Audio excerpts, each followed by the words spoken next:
Thank you so much for introducing me. Hi, I'm Jasline, and I'm so happy to be here and excited to share with you my stories and about myself and also my mentees and my children so that your parents also get motivated and inspired. All right.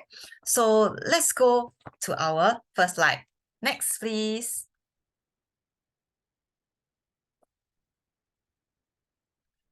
And remember, stay to the end of my talk for an exclusive masterclass and a free ebook and a discounted price of my course in December, which is my trend system to ace exams. Okay, just going to go through this. Okay, and let's all start with a quote by Zig Ziglar. Okay, Zig Ziglar is a motivational speaker and also an American author. Okay, so let's all read, okay, together. To raise positive kids, we as parents must identify the qualities necessary for success. Okay, convince our children that they have the potential for success and show them how to stake their claims in life. Okay, and this section of today's ACE Maker Parenting Summit, right? We talk about academics. Okay, so everything about what I say will relate to academics. Okay, so I love this quote is because this is exactly why we are here, okay, as parents in our summit here to help to raise positive kids, okay, and wanting them to meet the qualities, teach them so that they may be successful, all right? Whatever what you define success is, okay, and that's how we plan to do it, okay. And I've chosen driven, motivated, okay, and also resilience in my talk, okay, and then you may ask me why, okay. But first, let me ask you a question, okay. Actually, can I ask you, which one do you think is more important, okay? Is it to you, to groom your child to be more motivated and driven in the studies or more resilience in the studies, okay? So put your options. Is it motivated or is it resilience, right? And thank you so much. Okay, so I'm going to share a little bit of my story. So to know that why I'm here, and this is a summit where we all love stories, right? So we're going to talk about own stories as well. So Ryan is my son. And this is how I want to illustrate his resilience when he actually show that he's resilient, and then it helps him to get his academic success, okay? So when he's young, he actually has oppositional defiant behavior, okay? In other words, he acts impulsively. So most of the time, he actually irritates the people around him, whether his friends or his teachers. And as we all know, okay, when you are not that popular among your friends or your teachers, you're unlikely to be motivated in school. Am I right? So he had a difficult journey, okay? And I was with him this journey, and that's why I became a parenting coach, okay? As well as a study coach, because of he couldn't go to any tuition centers, okay? He would just be a disruptive, and in the end, they would not want to welcome me and my son, okay? And that's how I have to be in touch with him and then coach him on all his different aspects, all right? And importantly, okay, within all this, he could actually he can actually do not do well in his studies because he felt that he is not very popular in school, and he's actually stresses him actually, right? But he chose to be resilient. He puts a force about him being unpopular to actually he wants to be more resilient. He wants to prove himself, and that's when he showed him his results, in the national examination. He's one of the top 10% in Singapore and selected to be in a gifted program in Hwa Chong Institution, where it's a direct 6-year program into A levels. And throughout going into Sec 1, okay, and now he's in Sec 3, okay, he has done really very well in different aspects. So he keep on challenging himself. He's taking 3 science papers, okay, and then he even take higher papers, and he did well, even higher distinctions in them. And that's how what I mean by being resilient. You learned how to be resilient, overcome your shortcomings, okay, and then you emerge as a winner, and you keep on going, right? And another of my child is Vanessa, okay, she's my first child, okay. She actually totally has this motivation in her vibes and his blood, okay. So most important thing, she's not actually not only good in academics, right? He's also very good in non-academics area, okay. Meaning to say, how he actually got it to this where she actually managed to balance both very well, is actually because that she is actually very detailed, okay, and she always do well in her assignments, okay, and projects. She make sure that she do well, okay, and it's very important to pave the way where we say action first, then motivation, right? So after she became very motivated in her studies, she find that actually she's more efficient already. So then she find that I can do other things. I can help others, right? And because of my involvement in volunteer work as well, she also gets exposed. And then she keep on doing volunteer work. She at least clocks about maybe 200 hours a year, okay? And that's really amazing. And there's other things that she has done well. She won scholarships, She also have this Eagles Award, where actually you win the award because you are a good student leader as well as helping others. And most importantly, she also won the Go Chok Tong Next Generation Outstanding Student Leader Award 2020. Okay, so this is all the examples of being motivated, right, of my children. So be very, very I'm very happy here to actually share with you all that I will be sharing all the tips, how I raised these two children, okay, to be resilient and motivated. Okay, so after we have understood, okay, so I'm going to actually go through the tips, to be resilient, okay, how to actually help our child to be more resilient, whether they are a child or in their teens, right? So number one, it is important that make connections, okay? Making connections is actually either with yourself, your parents, with a child, okay? And also in these, you actually discuss issues with your children, whether it's issues in Singapore or overseas, or in school, okay? And also making connections with people such as maybe your neighbors, okay? Or maybe your support group or even religious groups. And I remember I actually was very active in trying to make my children making connections with people around, okay? Because I find that it's important that they are sociable, okay? And in a way, they actually have a support group helping your children in terms of times when they are having difficult and challenging times, okay? So not only that, you teach your children how to engage and connect with the kind of connections they have, whether it's their friends in school, whether it's their tuition friends, and importantly, it's a skill of empathy and listening to others. And important is that you find ways to help children foster that connectivity by suggesting they connect to peers or through phone, video calls. And it's important we all form a very, very strong family support network. And with connect others, right, you also provide social support and strengthens resilience. And they don't feel so vulnerable and giving them a sense of security. And in one of my coaching sessions, okay, I recently had with a PSLE student, is that he is quite fearful about mathematics, okay? And in this case, the most important thing is that she has a very strong family support, okay, that helps him to tide over. And I was very happy to tell you that after my sessions, right, he actually became very resilient, and actually he took his results well. He go to exams very steady, okay, and even after prelims, right, he stayed resilient and he keep putting in actions. Okay, later I'm going to talk about motivation, right? So importantly is important to help your child to make connections with people, okay, helping the child to build the kind of support. And number two, help your child to be useful to others, okay? So is it useful means what? The child feels that they are empowered, okay? Important is to make your child feel useful and empowered. Because sometimes our children may feel very helpless, okay? But when they give them some tasks that they can fulfill, they feel themselves that are very powerful, all right?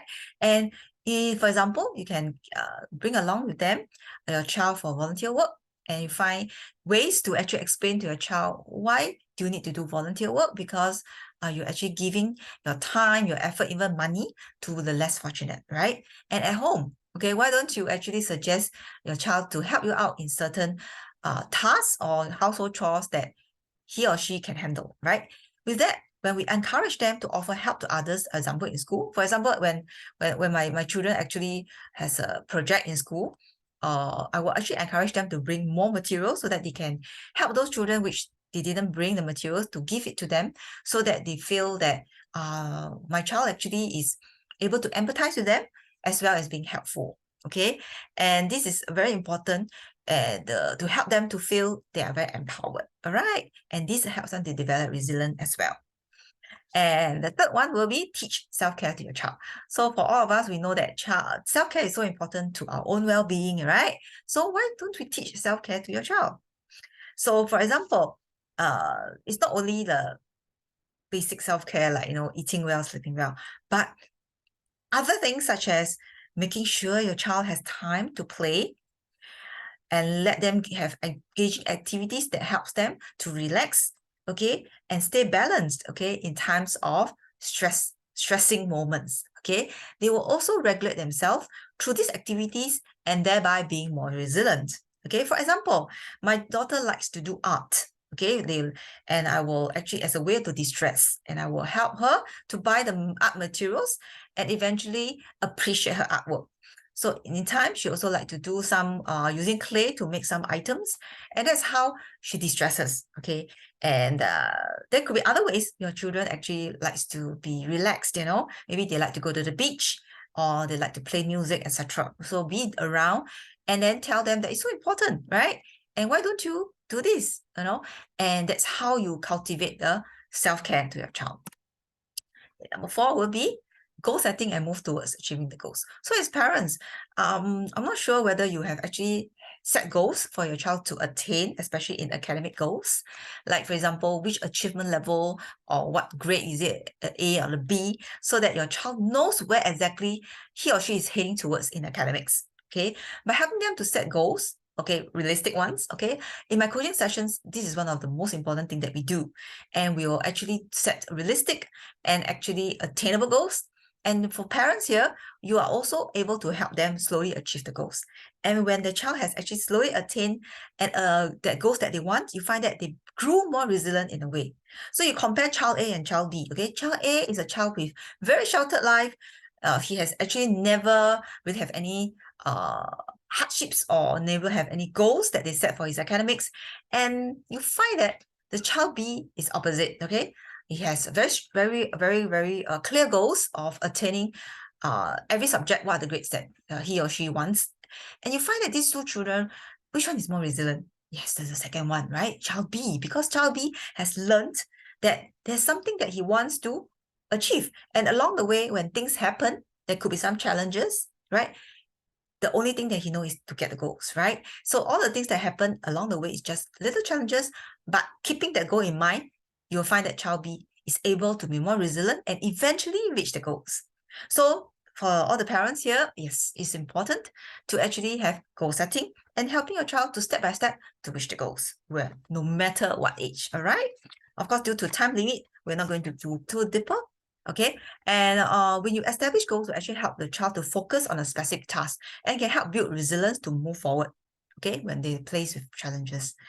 And for example, getting good grades, right? This is important, right? Because there could be a lot of challenges. For example, there could be certain topics that is very difficult, right?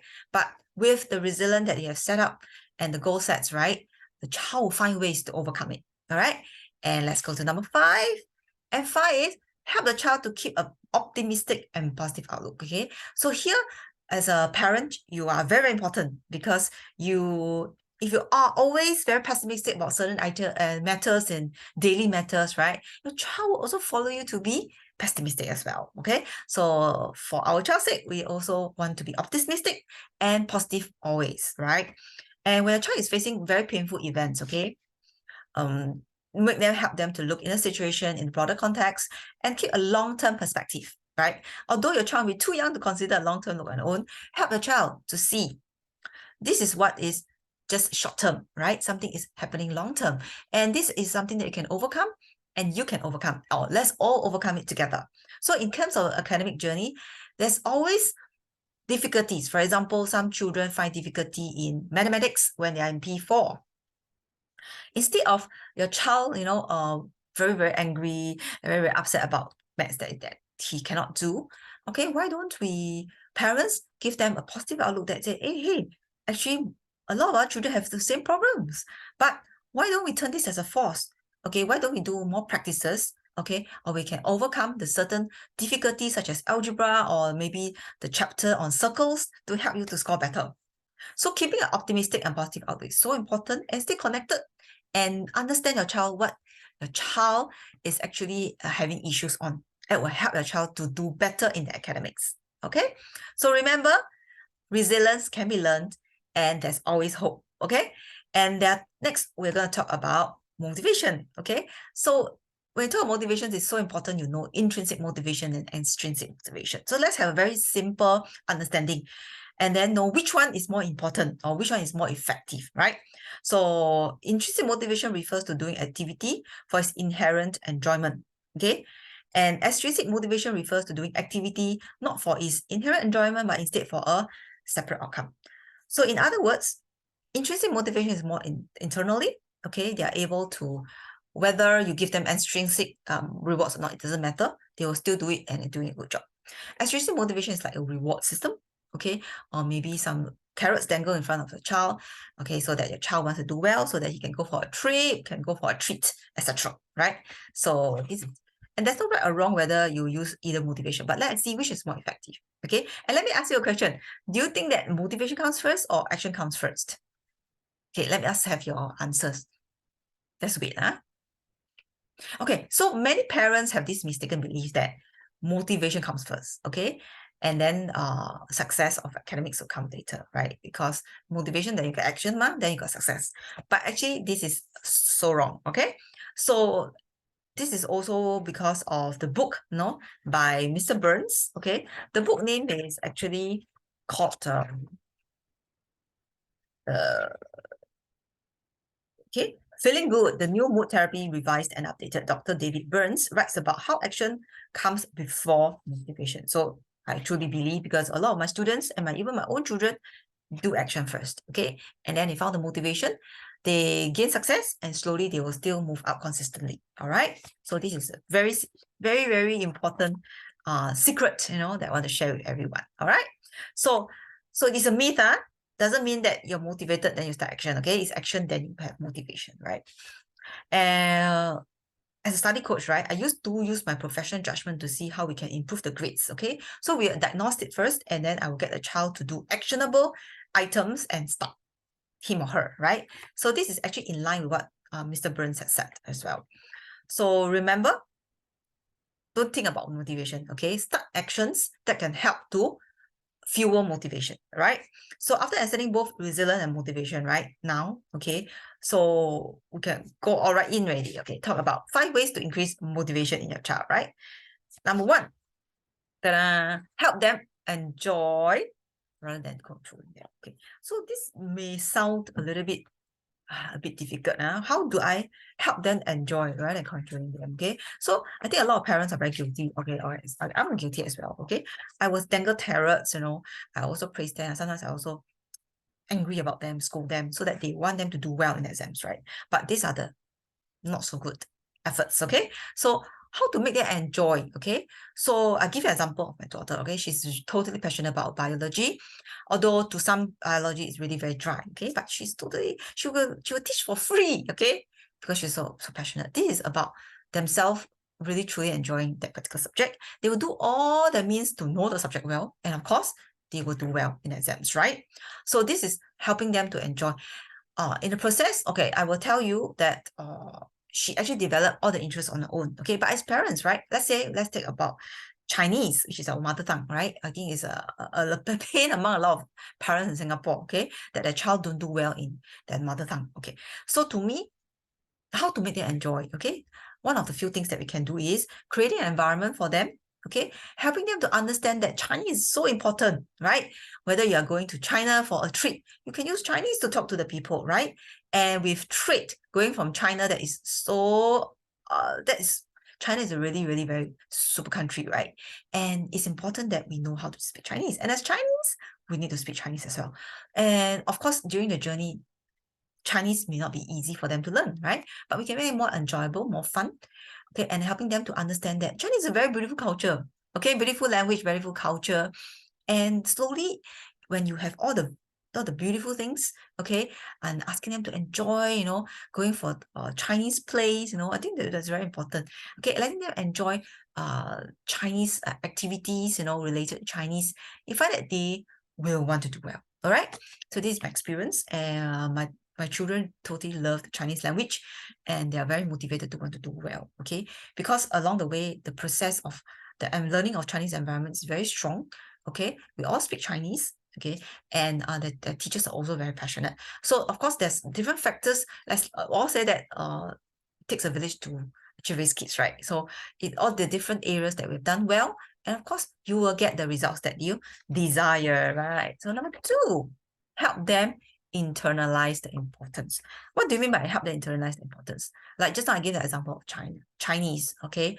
That's so important because of the trade that we're having with China, right? Singapore and China have a lot of trade ties, okay? And it's possible that you will be going to China one day, maybe to study or maybe to work. So this is so important, right? So mathematics is important. You need to count, you know, you need to, a lot of things need maths, right? And also science, you know, even good engineer, you need to have very good maths as well. So help them to understand. Okay, and then give choices, right? So everybody loves choices, and children love choices, right? So never force it on them.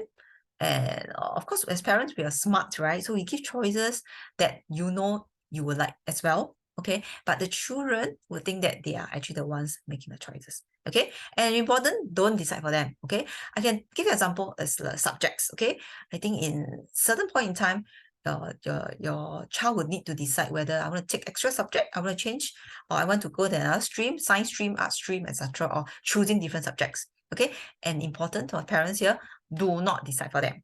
You can help them to make decisions, but do not decide for them.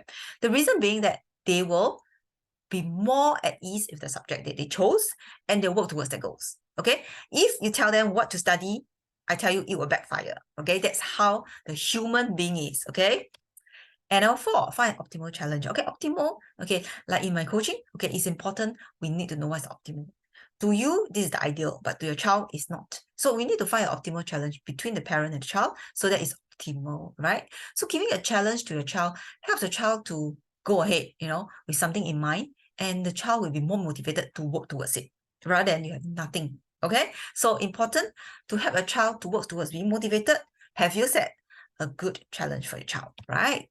And fifth one is getting involved with the child. Meaning to say, it is always very important you are with your child, okay, whether it's in study, whether your child is revising, whether your child is having exams, you know, or they are having problems.